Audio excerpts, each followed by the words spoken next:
ジャンプパス。これだけじゃなくて、ちょっとこっちパス。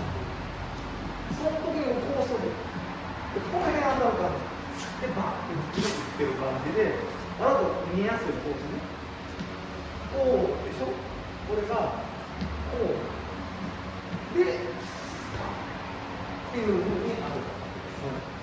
これをちゃんと考えておいて、なんだけど、実際に投げるのは練習であれだから、これをミットみたいな感じで当てて、